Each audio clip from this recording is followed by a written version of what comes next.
돼요. 명절이 다가오기 시작하면 며느리들은 머리가 슬슬 아파오기 마련이죠. 저도 매 명절을 힘들게 보냈던 게 생각나네요. 하지만 지금은 아주 편하게 명절을 보내고 있죠. 그 짜증나는 명절에서 어떻게 벗어났는지 알려드릴게요. 저는 평범한 회사원으로 자영업에 종사하는 남편과 만나 가정을 꾸렸어요. 신혼집은 경기도 외곽에 있었는데 남편 직장과 제 회사가 가까운 곳에 마련했죠. 결혼 초반에는 명절에 대한 스트레스가 그렇게 크지는 않았어요. 결혼 3년 차가 될 때까지는 친정에도 갈 수 있었으니까요. 사실 친정은 거의 땅끝마을에 가까운 아주 먼 지방에 있었어요. 가는 길마저 험해서 결혼 후에는 명절이나 연휴 때 한 번씩만 들를 수 있었죠. 너무 멀고 대중교통으로 가기도 힘든 곳이라 자주 못 가더라도 이해하고 넘어가려고 했어요. 그런데 결혼 4년 차가 되던 해부터 남편이 친정에 가는 걸 꺼리더군요. 여보, 솔직히 너무 멀잖아. 이번에는 그냥 연락만 드리고 용돈은 계좌로 붙여드려. 거기까지 내려갔다가 다시 올라오면 쉬는 시간도 없이 바로 출근인데. 힘들어서 일도 못해. 나뿐만이 아니라 당신도 마찬가지잖아. 이게 남편의 논리였고, 솔직히 미안할 일도 아닌데 괜히 미안하기까지 했죠. 친정이 너무 멀어서 남편이 많이 피곤하겠다 싶었어요. 괜히 이렇게 먼 곳에 직장을 가지게 된 스스로를 탓하게 되기도 했고요. 그런데 시모는 또 다른 이유로 저를 친정에 보내지 않았어요. 처음 남편 말을 따라 친정에 내려가지 못한 날, 시모가 저한테 그러더군요. 잘했다. 시집 왔으니 넌 죽어도 이 집 귀신이야. 친정 가봐야 이제 남이지. 우리 집에서 마음 편하게 지내라. 그리고 남편 내조도 좀 하고. 사위는 백년 손님이라잖아.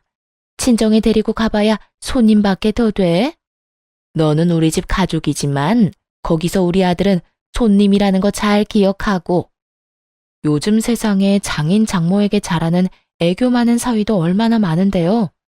백년 손님이라니 그만큼 남편이 처가에 싹싹하게 굴지 못한다는 뜻이잖아요. 그런 옛말을 들먹이며 친정에 내려가지 못하게 하는 시모도 웃겼어요. 그래도 그때는 그냥 그러려니 하고 넘겼죠. 모든 시어머니가 그렇듯 우리 시모도 똑같이 밉상짓을 하는구나. 정말 딱 거기까지만 생각했죠. 근데 점점 남편의 행동이 신경을 살살 긁었어요. 어느 순간부터 유별나게 시모만 챙기기 시작하더군요. 저는 명절에 친정도 가지 못하는데 부모님께 용돈을 50만 원 정도만 드렸거든요. 그런데 남편 놈은 시댁에 용돈 50만 원을 드리고 몸에 좋은 건강기능식품에 각종 과일 그리고 선물 세트까지 사서 들고 가더라고요. 좀 불공평하다 싶어서 한마디 했죠. 용돈도 드리는데 꼭 그렇게 선물을 많이 사야겠어? 우리도 돈이 없어서 생활비도 아끼는데. 아무리 그래도 그렇지 이렇게 많이 쓰는 건 좀 아닌 것 같아. 부모님한테 쓰는 거잖아. 이 정도는 해드려야 부모님도 든든하실 거야. 그리고 무리하는 거 아니거든? 그럴 거면 우리 집에도 좀 보내주지 그랬어? 왜? 처가댁 부모님은 부모 아닌가? 사서 들고 가기에는 처가댁이 너무 멀잖아. 나중에 하나 보내드릴게.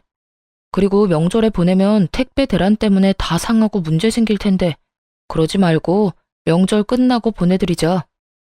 말은 그렇게 해놓고 매번 까먹기 일쑤였죠. 그런데 그 뒤로도 남편 놈은 친정에 아예 갈 생각을 안 하더군요. 어쩌다 한두 번이야 이해하고 넘어갈 수 있었지만 2해, 3해를 넘어가니 솔직히 짜증이 났어요. 이번에는 친정에 내려가야 한다고 말하면 남편 놈이 항상 이렇게 말하는 거예요. 장인어른이랑 장모님이 우리가 내려가는 걸 좋아하시겠어? 얼굴 잠깐 보고 다시 올라가야 하는데. 부모님들은 우리 불편한 거 안 좋아하셔. 불편하게 왔다 갔다 하는 걸 걱정하시고. 그리고 내 생각은 안 해.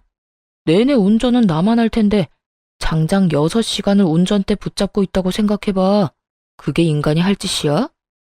그럼 내가 운전하면 되지. 어떻게 2년이 넘도록 친정을 한 번도 안 갈 수가 있어?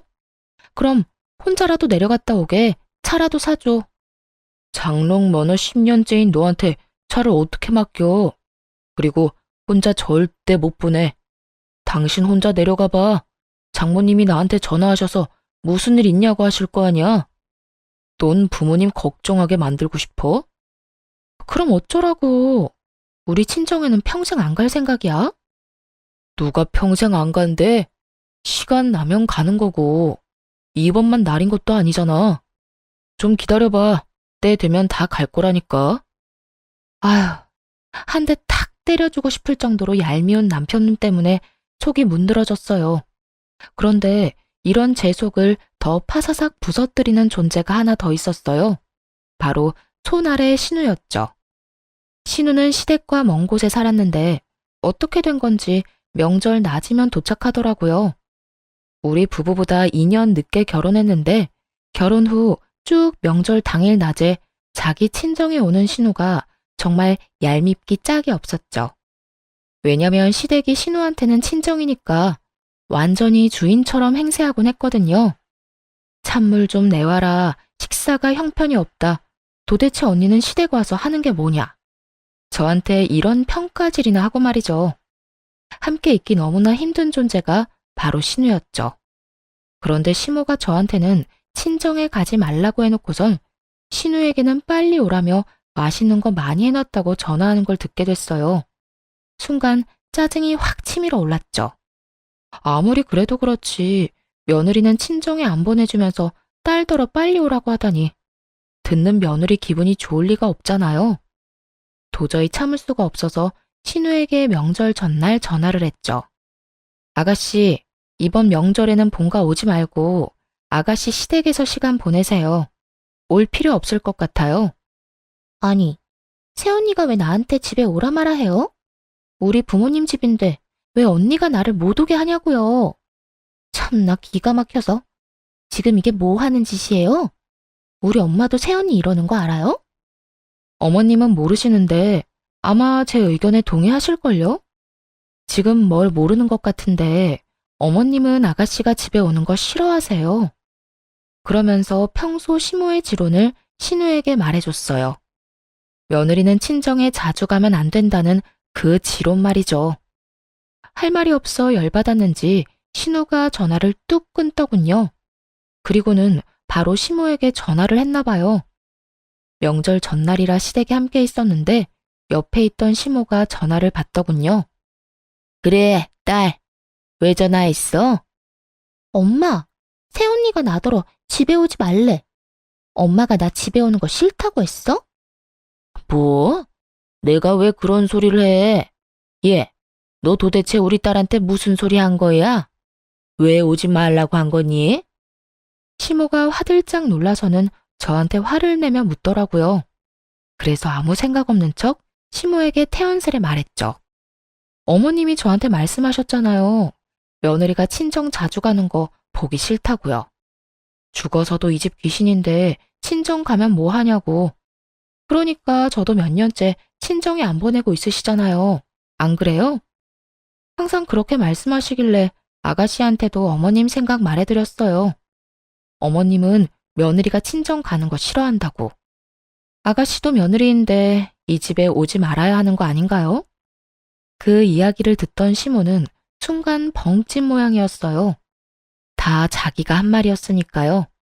그걸 신우에게 대입해서 그대로 돌려줄 줄은 생각도 못했나 봐요. 그때 신우가 전화로 그러더군요. 이 언니 웃기네. 어떻게 며느리랑 딸이 똑같아요. 당연히 다르지. 똑같죠, 남의 며느리인 건. 근데 다른 게 있긴 해요. 아가씨랑 저랑은 시어머니가 다르잖아요. 아가씨는 상식적이고 친절하고 좋은 시어머니 만났나 보네요. 추석 당일 아침에 밥만 먹이고 바로 친정에 보내주는 거 보면. 근데 저는 다르거든요. 지금 몇 년째 친정을 못 가는 건지 모르겠어요. 가고 싶다고 해도 참으라고만 하고 가서 좋을 거 없다고만 하시는데 남의 집안 며느리 된 딸은 어찌나 집으로 부르시는지. 이래서 사람을 잘 만나야 하나 봐요. 이렇게 말하자 이번에는 신우가 아무 말도 못하더군요. 더 말해봐야 자기 엄마 얼굴에 침 뱉는 꼴만 되니까요. 게다가 내일 있을 명절 잔치를 위해 시댁 친인척들이 다 모인 자리여서 그런 말을 떠들어대니 친척들도 불편한 기색을 내비치더군요. 남의 집안일이라 대다수가 못 들은 척하는 것 같았어요. 그리고 그분들도 알게 된 거죠. 이 집 식구들이 명절에도 며느리를 친정에 안 보내준다는 걸요. 졸지의 시모는 속 좁고 며느리 생각 안 하는 못된 시어머니가 되어버렸어요. 그게 분했는지 저를 한껏 째려보더라고요. 그때 남편이 제 팔을 붙잡으며 밖으로 끌고 나갔어요. 당신 왜 이래? 왜 이런 좋은 날 기분 나쁜 소리를 하냐고. 내가 나중에 처가 때 가준다고 말했잖아, 때 되면. 그때가 대체 언젠데? 벌써 2년 동안 친정을 한 번도 못 갔어. 친정이 해외야? 제주도야? 울릉도, 독도야? 섬도 아닌 대한민국 내륙인데 왜 못 가? 처음에는 당신 피곤하다고 해서 나도 이해했어. 근데 계속 안 가겠다는 건 의도가 뻔하잖아. 야, 그런 이야기가 아니잖아. 내가 뭐 평생 안 간대? 가긴 갈 건데 요새 좀 피곤해서 못 간 거지. 참나, 명절에 시댁을 가면 친정도 가는 게 상식이야. 당신 동생처럼. 시누이 시댁은 상식적으로 행동하던데 왜 당신네는 안 그런 짓만 골라서 해? 아무리 시어머니가 달라도 그렇지. 내가 그냥 재수가 없는 거야? 그래서 이런 시어머니랑 남편 만나는 통에 친정 못 간 거냐고. 아무리 그래도 친인척들 다 있는 데서 그런 말하면 우리 엄마는 뭐가 돼? 뭐가 되긴? 상식 없고 속 좁은 시어머니가 되는 거지. 근데 틀려? 맞는 말이잖아. 당신처럼 어머님도 나 친정 못 가도록 매번 막으셨어. 몰랐지? 주말에 나 혼자라도 가려고 하면 매번 시댁에 오라고 해서 일 시키신 분이야. 그러면서 당신 내조해야 하니 친정에는 관심 끄라고 하셨고. 주변 사람들도 그런 사정을 다 알아야 내가 덜 억울하지 않겠어?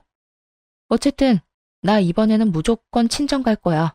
당신은 오든지 말든지 마음대로 해.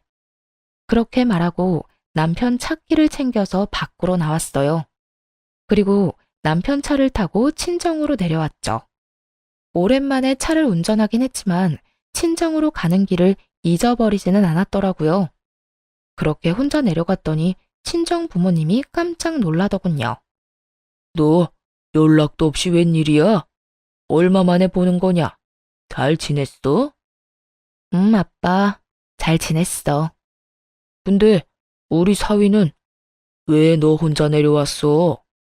아, 그 사람은 시댁에 있지. 나 혼자 차 타고 여기 내려온 거야. 이번에는 나도 친정에 오고 싶었거든. 그러고는 사가지고 온 선물을 부모님께 잔뜩 안겨드리며 집 안으로 들어갔어요. 왜 지금껏 못 드린 건강기능식품과 과일 바구니들 말이에요. 오랜만에 친정집에 들어서니 푸근하고 마음이 놓였죠. 친정에는 남편과 싸웠다는 이야기는 따로 하지 않았어요. 그런데 저 혼자 내려보낸 것이 눈치가 보였는지 남편 놈이 그 다음날 부랴부랴 친정으로 내려왔더군요.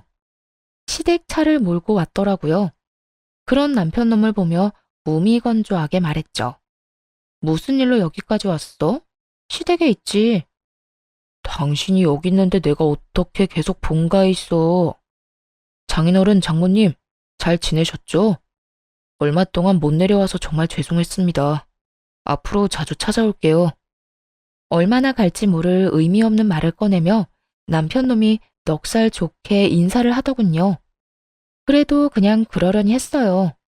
이 인간이 또 안 가겠다고 하면 혼자서라도 이렇게 오면 되겠다 싶었거든요.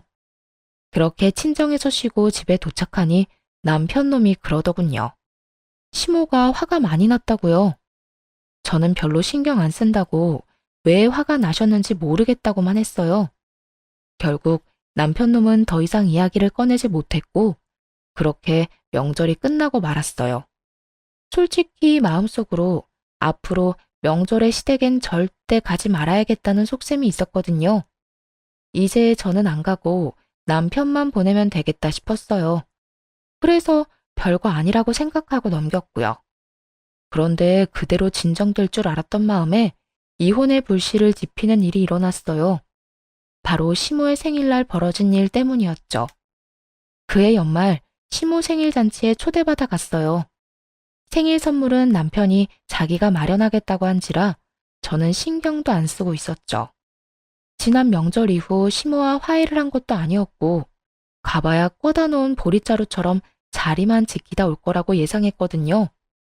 그리고 시모 생일 선물도 남편이 몇십만 원 정도 용돈이나 주고 말겠지 했어요. 처음에는 무슨 선물을 준비했는지 몰랐어요. 그냥 일반 종이 가방에 담겨 있었거든요. 남편이 시모에게 그걸 주며 나중에 집에 가서 열어보라고 하더라고요. 이때까지만 해도 아무 생각이 없었는데 시모가 그게 뭔지 너무 궁금했었나 봐요.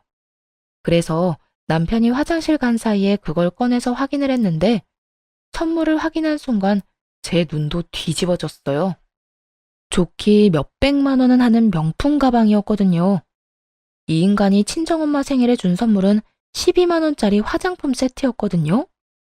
그것도 인터넷에서 고르고 골라 제일 싼 거 사서 친정집으로 바로 붙여줬으면서 시모 생일에는 엄청나게 비싼 명품 가방을 준 거예요. 완전히 머리가 확 돌아버릴 만큼 열받더군요. 그리고 이렇게 화가 나는데도 또 다른 이유가 있었어요. 명절 이후에 남편놈이 시모에게 외제차를 사줬거든요. 시모가 바깥 활동을 하는데 차가 없어서 힘들다는 이유로요. 그때 남편에게 엄청 화를 냈었어요. 몇 달 전에 저한테 돈까지 빌려간 인간이 그렇게 큰 돈을 펑펑 쓰니까 화나잖아요. 그래서 시어머니 외제차 사줄 돈은 있었냐고 따졌죠. 그랬더니 남편이 뭐라고 한 줄 아세요? 자기 돈으로 부모님 좋은 거 해드리겠다는데 뭐가 그렇게 안 이꼽냐고 하더라고요. 하긴 빌린 돈 보태서 자기가 번 돈으로 효도하는데 뭐라 할 수는 없죠. 하지만 기분이 더러운 건 사실이잖아요. 그날 저녁 돌아오면서 남편한테 그랬죠. 어머님, 명품 가방 사드렸더라? 어? 어떻게 알았어? 어머님이 자랑하고 싶으셨는지 당신 없을 때 열어보셨거든. 돈 없다면서 나한테 빌려가 놓고 아주 어머님한테는 펑펑 쓰네? 그렇게 돈 많으면 내 돈 먼저 좀 갚지 그래? 나도 우리 엄마한테 돈 한번 펑펑 써보게. 여보, 당신한테 빌린 돈은 이렇게 개인적으로 쓴 게 아니야. 가게에 필요한 돈이라 빌린 거잖아. 그리고 엄마한테 준 거 진짜 명품도 아니라고. 그냥 레플리카야. 몇십만 원 하는. 태연하게 말하는 남편놈을 보며 속으로 코웃음을 쳤죠. 그게 레플리카인지 진짜인지 구분을 못하겠냐고요. 마침 일하는 회사에 명품 가방 수집에 진심인 동료가 있었는데 저도 그 친구 덕에 짝퉁이랑 진짜는 구분을 참 잘하거든요. 그 비싼 걸 싼값에 샀다고 거짓말하는 남편을 보니 정말 괘씸하더라고요. 그래서 몰래 한 가지를 계획했어요. 시모가 연말에 우리 집에서 며칠 지내고 싶다고 했거든요. 남편놈이 그렇게 하라고 해서 시모가 오기로 했는데 저는 쏙 빠지려고 준비했어요. 그래서 시모가 온다는 날 전날부터 시모가 가는 그 다음 날까지 연차를 썼고 그대로 친정으로 피난을 가버렸죠. 집에 왔다가 제가 없어진 걸 눈치챘는지 시모가 급히 전화를 하더군요. 전화를 받았더니 바로 막말을 쏟아냈어요. 넌 도대체 어떻게 된 애가 내가 온다고 했는데 집을 비워? 이래가지고 밥은 어떻게 먹니? 너 평소에도 이렇게 자주 집에 안 들어오니? 우리 아들 밥은 먹이고 회사 다니는 거야? 이래서 집안에 사람을 잘 들여야 하는 법인데 어떻게 이런 게 우리 집에 들어와서 내 속을 썩이는지. 당신 지금 어디야? 어딜 가면 간다고 이야기는 하고 가야지. 나 지금 친정 내려가는 길이야. 어머님은 내일 오신다더니 하루 빨리 오셨네. 나도 급한 볼일이 있어서 내려가는 거니까 당신이 어머님 좀 잘 보살펴 드려. 당신 어머니잖아. 친정? 갑자기 친정에는 왜 가는데? 그것도 혼자서? 무슨 일 있어? 누가 불러서 가는 거야? 무슨 일인데 말 좀 해봐. 남이사, 누가 불러서 가든 그냥 가든 당신이 뭔 상관이야? 결혼하고 지내면서 처가댁에는 전혀 관심 없었던 사람이 지금처럼 앞으로도 관심 끄고 살아. 여보, 잠깐만. 전화 끊지 말고. 다급하게 말하는 남편의 목소리를 뒤로하고 전화를 뚝 끊어버렸어요. 자기들끼리 집에서 지지고 볶든 제 알바가 아니었죠. 그런데 좀 이상하긴 하더라고요. 왜 친정에 간다니까 저렇게 예민하게 구는 걸까요? 시모는 저한테 짜증을 냈지만 남편의 반응은 뭔가 달랐어요. 뭔가 조급해하고 초조해하는 기색이 있었죠. 그렇게 이상하다 싶은 마음을 가지고 친정에 도착했어요. 남편에게 말했다시피 사실 친정에 볼 일이 있긴 했어요. 얼마 전에 시골 삼촌이 돌아가셨거든요. 그 삼촌은 원래 도시에서 살았는데 할아버지께서 시골로 내려와 농사 짓는 자식에게 유산을 다 물려주겠다고 했거든요. 가족도 없이 혼자 지내던 삼촌은 할아버지의 뒤를 이어 시골에서 농사를 짓게 됐죠. 그런데 그분이 돌아가신 거예요. 결혼도 안 하고 자식도 없는 분이라 형제인 아버지께 이제 그 유산이 상속됐어요. 아버지는 제게 그 땅이랑 유산을 다 물려주겠다고 하셨어요. 결혼 전에 엄마께 골수 이식을 해드렸는데 딸이지만 그 일이 참 고마워서 이번에 받은 유산을 다 주겠다고요. 그래서 이번에 아버지랑 이 재산을 어떻게 할까 의논할 겸 친정에 간 거였죠. 그런데 집에 도착해서 삼촌 재산에 대해 이야기하는데 아버지가 살짝 제 눈치를 보더니 이렇게 말씀하더군요. 그런데 남편 사업이 아직도 많이 힘들어? 아빠는 네가 이 재산 어디다 쓰든 상관 안 할 테니까 네 남편이 힘들다고 하면 이거 팔아서 돈 마련해. 너야 월급쟁이라서 돈 걱정 많이 안 하겠지만 자영업 하는 사람은 또 다르잖아. 저가에 돈 빌리는 게 참 어려운 일인데 따로 와서 부탁까지 할 정도면 많이 안 좋다는 이야기잖아. 불경기에는 장사가 잘 안 돼서 적자도 많이 날 텐데. 그럴 때 너한테까지 부담이 가지 않게 평소에 투자를 좀 해주면. 잠깐만, 아빠. 그게 무슨 소리야? 남편이 아빠한테 돈 빌리러 왔다고? 너 몰랐어? 나는 너도 알고 있는 줄 알았는데. 아니, 언제? 얼마를 빌려갔는데? 3달 전쯤에 와서 가게가 힘든데 너까지 힘들어한다고 혹시 돈 좀 빌릴 수 있냐고 해서 빌려줬지. 6천만 원 정도. 아버지의 이야기를 듣자마자 재빨리 머리를 굴렸어요. 3개월 전쯤에 무슨 일이 있었나 하고 말이죠. 그리고 나온 결론에 정말 경악하고야 말았어요. 3개월 전에 남편 놈이 시모에게 외제차를 사줬었거든요. 이 정신 나간 놈이 아빠를 속이고 돈 빌려다가 시모 외제차를 사준 거예요. 아마 그 명품 가방도 아버지가 빌려준 돈을 보태 마련했겠죠.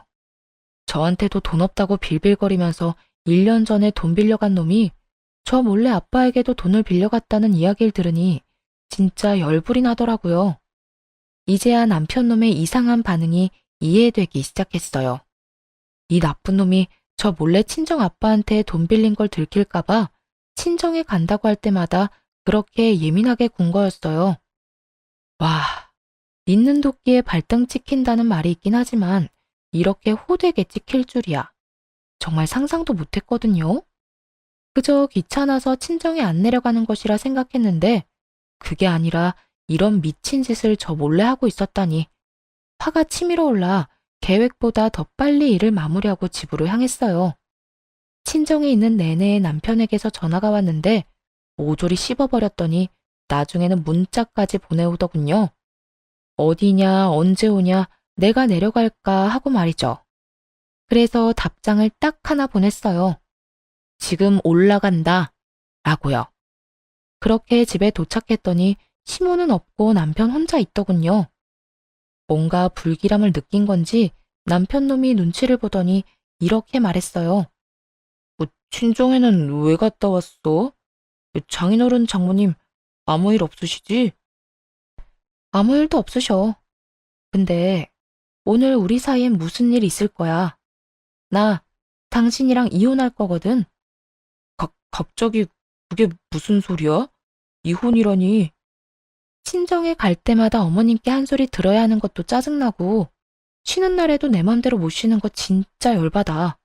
그냥 이혼해. 더 이상 이렇게는 못 살아. 일부러 돈 관련해서는 입도 벙긋 안 했어요. 남편 놈이 대체 언제 이야기할까 궁금했거든요. 그런데 예상과 달리 먼저 돈 이야기를 안 하니 남편 놈이 완전히 당황하더군요.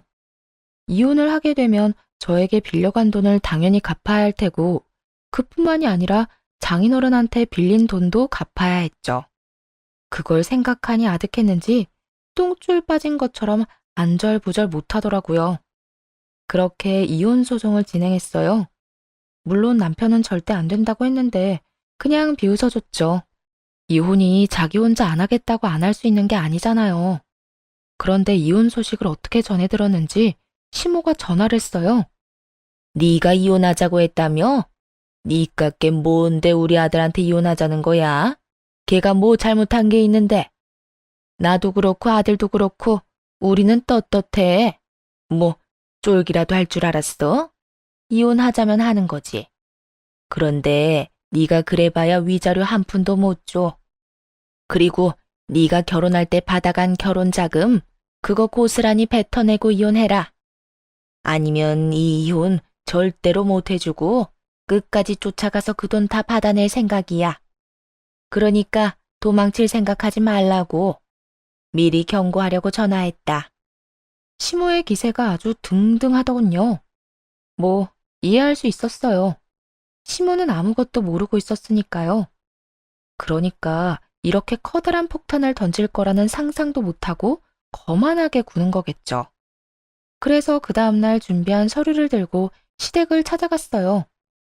시모가 팔짱을 딱 끼고 두 눈을 부라리며 저를 쳐다보더군요.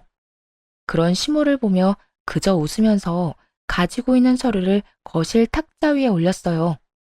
서류에는 1억이라는 큰 돈을 시모가 제게 줘야 한다는 글이 적혀 있었죠. 그 내용을 보고 당연히 시모는 어리둥절해 하더군요. 분명히 자기가 돈을 받아내야 한다고 생각하고 있었는데 오히려 본인에게 1억이라는 큰 돈의 청구서가 돌아갔으니까요. 이게 뭐야? 네가 나한테 돈을 준다는 얘기니? 아니요.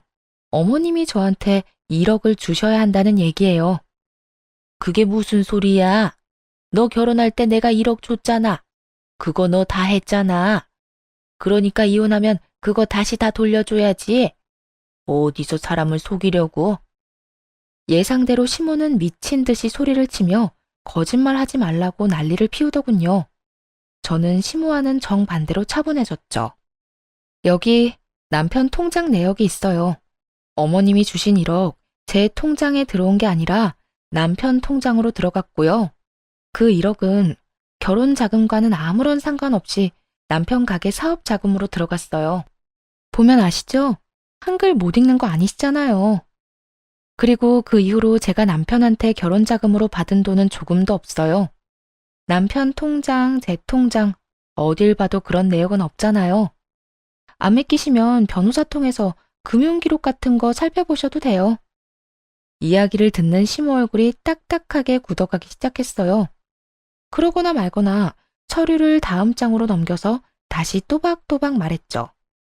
그리고 이건 남편이 저한테 빌려간 4천만 원에 대한 이체 내역이고요.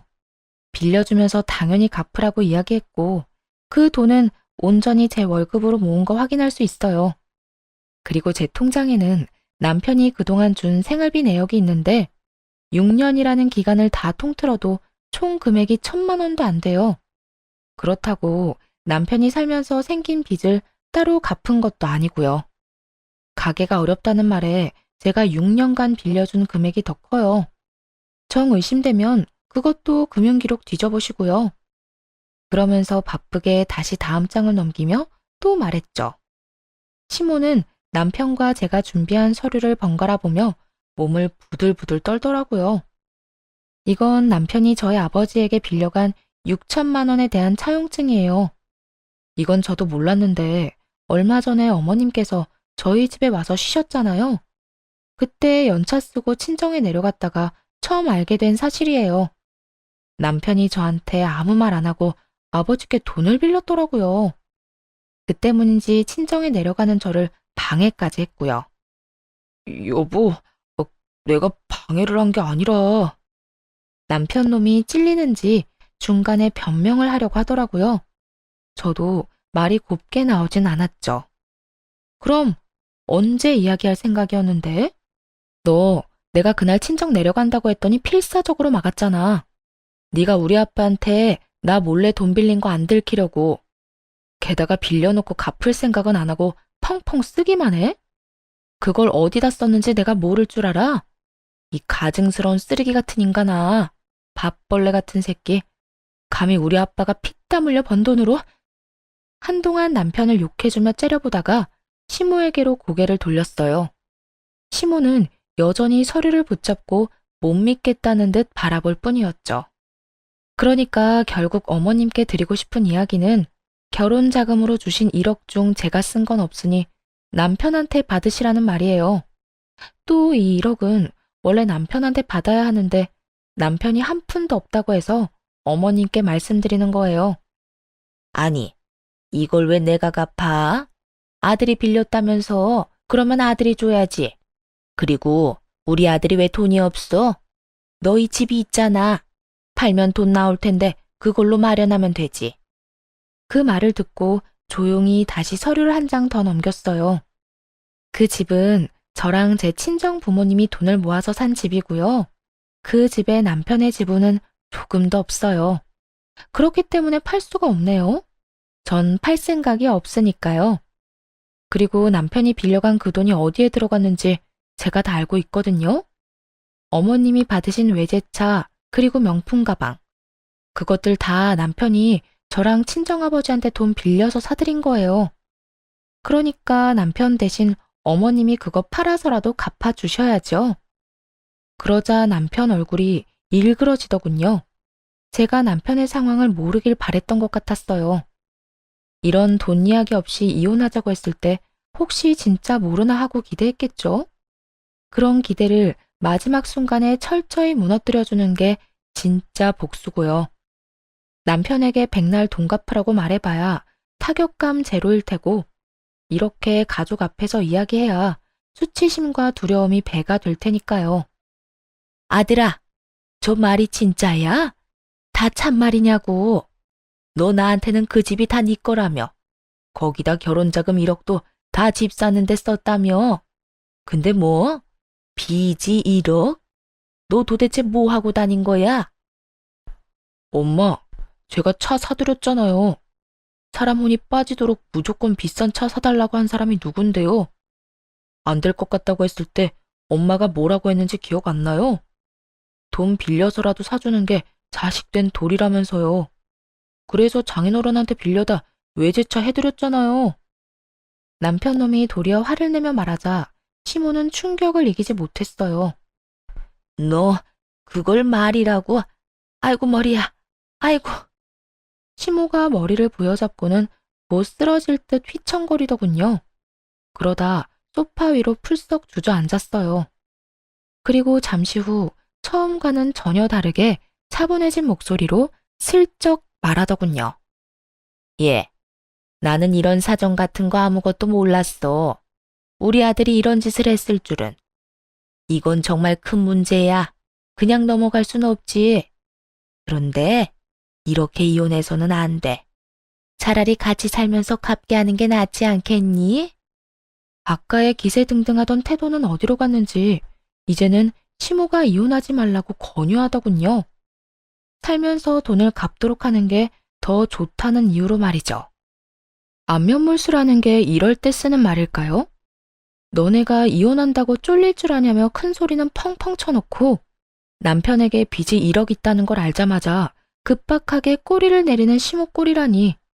게다가 남편이 빈털털이라는 것을 알고는 저를 묶어두려는 것 같더군요. 이미 시모와 남편이 어떤 사람들인지 다 아는데 그게 가능할 리가 없잖아요. 솔직히 두 사람이 저한테 조금이라도 친절하게 대했다면 그리고 저를 속이지 않고 친정에 가도록 배려해줬다면 이혼까지 생각했을까요? 분명 고민이야 했겠지만 이혼은 안 했겠죠. 그렇지만 남편의 행동이 너무 치사했잖아요. 친정에는 내려가지도 못하게 한 주제에 장인어른한테 빌린 돈으로 시모에게 외제차와 명품백을 사주다니. 그런 남편놈을 보고 누가 이혼을 생각하지 않을 수 있겠어요? 저는 코웃음을 치며 시모에게 말했죠.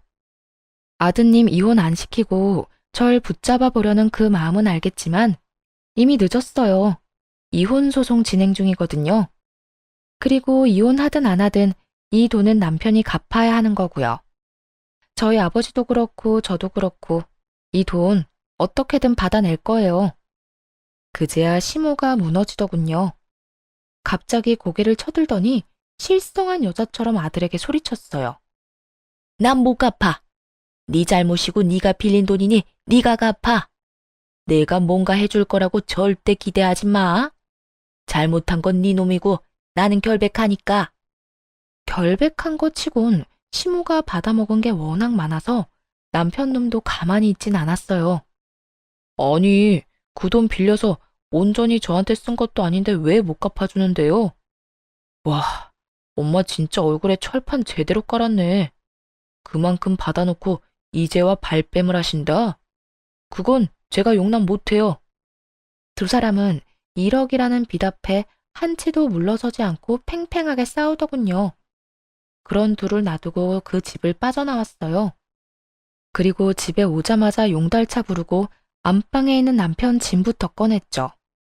그런데 어느새 남편놈이 집에 슬그머니 들어오더니 짐을 싸는 걸 보고 저를 말리려고 하더군요. 여보, 진짜 이럴 거야? 나 정말로 내보낼 거냐고. 우리가 함께 산 세월이 몇 년인데 이런 식으로 내보내는 건 좀 아니지 않아? 내가 어떤 식으로든 갚는다니까? 그 돈은 당연히 갚아야 하는 거고, 당신은 이 집에 대한 지분이 하나도 없잖아. 결혼할 때 한 푼도 안 내고 이 집에 들어온 건 너야. 그때도 당신 가게 힘들다고 해서 어머님한테 받은 돈도 당신이 모았다던 결혼 자금도 다 가게로 들어갔지. 솔직히 그것도 의문이긴 해. 그 돈은 시댁에 안 갖다 바쳤어? 나 당신한테 제대로 생활비 받아본 적 한 번도 없어. 그것만으로 이미 아웃이고 어차피 이혼하고 나갈 텐데 뭐하러 굳이 같이 살아? 보기 싫은 얼굴 쳐다보면서. 그러니까 미리 좀 나가. 알았어? 하나부터 열까지 너무 맞는 말만 하니 남편도 더 이상 아무 말 못하더군요. 뭐 입이 10개라도 할 말이 없었겠죠. 자기가 뭘 잘했다고 이 집에 남겠다 어쩐다 이야기하겠어요? 그리고 시모와 남편을 위한 진정한 지옥은 며칠 뒤부터 시작됐어요. 이혼에 대한 전말을 모두 듣게 된 친정아빠가 완전 열받으셨거든요. 그딴 놈도 하나뿐인 사위라고. 내가 노후자금으로 모아놨던 자금까지 빌려줬는데 널 속이고 그딴 짓을 했다고? 널 친정에 못 가게 한 것도 모자라 지엄마 외제차랑 명품백을 사줬단 말이야. 차라리 너한테 선물을 사줬다 하면 내가 그 돈 받을 생각 안 했을지도 몰라. 그런데 감히 내 딸한테도 돈을 빌려놓고 나한테까지 돈을 빌려? 그건 절대로 용서 못하지. 지옥까지 쫓아가서라도 그 돈 받아내고야 만다. 그렇게 선언한 친정아빠는 정말로 그 먼 곳에서 한달음에 올라오셨어요. 그러고는 남편이 시모에게 사준 외제차 뒤를 졸졸 쫓아다녔죠. 완전히 대놓고 쫓아다닌 게 아니라 몰래 뒤만 쫓다가 시모가 지인들을 만나는 것 같으면 마치 우연히 마주친 적 다가가 이랬대요. 아이고, 잘 지내고 계신 것 같아서 보기 좋습니다. 이제 그쪽 아드님하고 우리 딸이 이혼한 건 아시죠? 그런데 그쪽 아드님이 나한테 빌려간 돈을 안 갚아서 이렇게 찾아왔어요. 아드님이 그러는데 자기는 돈이 없으니 엄마한테 가서 받으라고 하더라고요. 저도 노후를 위해 힘겹게 마련한 돈이라 없으면 크게 곤란해서 말이죠. 그쪽 아드님이 나한테 빌린 그 돈으로 자기 엄마 외제차를 사줬다고 하는데 그게 바로 이 차죠? 아이고, 참 좋아 보이네. 아니, 사돈은 왜 이럴 때까지 찾아와서 그런 이야기를 해요? 저는 우리 아들이 빌린 돈이랑은 아무런 상관이 없는 사람이에요. 상관이 없어? 당신 아들이 저지른 짓이고 그동안 당신이 그 돈 다 썼잖아. 그러면 양심상 대신 갚아줘야 한다는 생각은 안 들어요? 돈이 없으면 이 차랑 그 어깨에 걸려있는 가방을 팔아서라도 마련하셔야지. 그러니까 돈은 빌린 사람한테 갚아달라고 해야지. 왜 빌린 사람 엄마한테 이렇게 난리를 치냐고요? 아니, 상관이 왜 없어요? 그쪽이 아들을 잘못 키웠잖아요. 그리고 우리 딸 친정에도 못 가게 하고 이 집에서 매번 일 시키고 괴롭혔다면서요. 내가 그 이야기를 듣고 어찌나 속이 이상한지 밤에도 잠이 안 와. 남의 귀한 딸 데려다가 막 부리는 것도 모자라서 부모도 못 찾도록 만들어. 쌍으로 정신이 나간 것들. 뚫린 입이라고 아무 말이나 짓거리는 거 봐. 어쨌든 그쪽 아드님이 빌려간 1억 가지고 있는 걸 팔아서라도 마련하시라고. 당신 다니는 곳이 어디든 다 쫓아다니면서 그 돈 다 받아낼 거요. 앞으로 만날 지인들한테 아들 새끼가 사고 친 거 다 알리고 싶으면 마음대로 하쇼. 난 안 말릴 테니까. 아빠의 말에 무시무시함을 느꼈는지 시모는 그 뒤로 사람을 만나지 않고 집에 틀어박히더군요. 시모가 밖에 나오지 않자 아빠는 이제 남편을 쫓아다녔어요. 아빠 돈이랑 제 돈까지 당장 갚으라고요. 결국 주변에 사람이 있든 말든 상관없이 쪼아대는 아버지 때문에 남편 놈은 시모의 반대를 뒤로하고 명품 가방과 외제차를 팔아 돈을 마련했어요. 그렇지만 아무리 좋은 외제차의 명품 가방이라도 중고잖아요. 당연히 살 때만큼의 돈을 마련하기는 어려웠죠. 비싼 만큼 감가가 어마무시하잖아요. 그래서 어쩔 수 없이 시댁집을 담보로 대출을 받아 저와 아버지에게 갚았더군요. 그 돈을 갚을 때 남편이 저한테 한마디 했어요. 정말 독하다 독해. 진짜 이렇게까지 해야 해? 우리가 하루 이틀 같이 산 것도 아니고 몇 년을 함께 살았는데 나는 적어도 장인어른이 좀 더 상식적인 방법으로 돈을 받아갈 거라고 생각했어. 그런데 이게 뭐야? 주변 사람들한테 소문 다 내고 나를 못 살게 굴면서까지 돈을 받아갔어야 했어? 당신 왜 이렇게 사람이 못 됐어? 당신 아버지도 그렇고. 우리 아빠 욕하지 마. 독한 걸로 치면 네가 최고지. 넌 그럼 얼마나 상식적이길래 우리 집 무시하고 시댁에만 돈 쳐바르면서 효도했어? 솔직하게 말해서 네가 시댁에 효도할 때 친정에도 똑같이 해줬으면 내가 이랬겠냐고. 입장 바꿔놓고 생각해봐. 내가 우리 엄마한테만 몇백만 원짜리, 몇천만 원짜리 물건 사주고 너희 엄마한테는 10만 원짜리 화장품 사주면 어떻겠어? 기분 더럽겠지. 그래놓고 나한테 친정에도 가지 말라고 하고. 안 당해보면 모르는 거야. 그래서 당해보라고. 네가 그 입장이 되어봐야 그게 무섭고 힘든 일인 걸 알지. 왜 나 혼자 그 더러운 행동에 피해봐야 하는데? 너도 느껴봐. 아니, 솔직히 아들이 부모님한테 효도한 게 큰 죄는 아니잖아. 아무리 그래도 이렇게 하면 나랑 엄마는 앞으로 어떻게 살아? 야, 나는 네 심보가 고약하고 괘씸해서 용서를 못하는 거야. 능력도 안 되는 게 처갓집에서 돈 빌려다가 효도를 그렇게 하면서 막상 돈 빌려준 처갓집은 무시했지. 게다가 그게 찔려서 마누라는 친정에 가지도 못하게 하고. 가슴에 손을 얹고 네 놈이 한 짓거리를 생각해봐. 결국 이혼도 돈을 받아내는 것도 완벽하게 해결됐어요. 그렇게 전 남편과는 더 이상 만날 필요가 없어졌죠. 그 이후로 몇 번이나 연락이 왔지만 다 무시했어요. 전화한 이유야 뻔했으니까요. 그래서 용서해달라는 말은 필요 없으니 연락하지 말라고 몇 차례 문자를 보냈더니 더 이상 연락이 없더군요. 전 남편과 이혼하고 나서 저는 매년 명절이 되면 친정집으로 내려갔어요. 이혼을 하고 돌아온 저를 친척들은 반갑게 맞아줬죠. 그딴 놈이랑 잘 헤어졌다고 정신 나간 놈이라고 말해줬어요. 결국엔 저와 아빠, 친정까지 다 말아먹었을 놈이라고 다들 욕을 얼마나 하는지. 그 욕만 듣는데도 배가 든든하게 부를 정도였어요. 그렇게 친정집에 있으면서 오랜만에 SNS를 했더니 신우의 게시글이 떡하니 올라왔더군요. 보니까 해외여행이라도 간 것 같았어요. 신우와 그 아이들이 이국적인 건물 앞에서 사진을 여러 장 찍었더라고요. 그러면서 명절 연휴에 해외에 놀러 갔다는 문구까지 썼더군요. 명절 때마다 친정에 오고 싶어 안달이 날 정도였던 신우가 웬일로 친정이 아니라 해외에 갔는지 궁금했어요. 그리고 나중에야 그 이유를 알 수 있었죠. 전 남편과 전 시모가 빈털터리가 되고 나서 신우에게 손을 벌리려고 한 것 같더군요. 하긴 지인들에게 허세 부리고 싶어서 아들놈 들들 볶았던 시모잖아요. 당연히 신우에게도 똑같이 행동했겠죠. 눈치 빠른 신우는 그러기 싫어서 명절에 해외여행을 하고 있는 거였어요.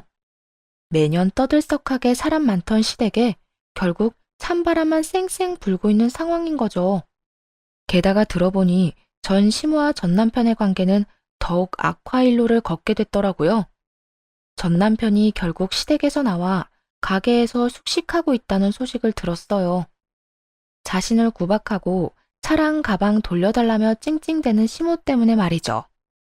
전 남편도 자신이 그렇게 살게 될 줄 알았으면 그런 짓을 안 했을 거예요. 한치 앞도 못 보고 안일하게 생각한 결과가 겨우 그거라니. 그렇다고 다시 걷어줄 건 아니지만요. 시모도 초라하기는 마찬가지였죠. 아들 하나 믿고 소소하게 며느리 괴롭히며 사치나 부리며 살더니 결국 그 돈들이 사돈집에서 나온 거라는 걸 알고서는 완전히 무너져 버렸잖아요.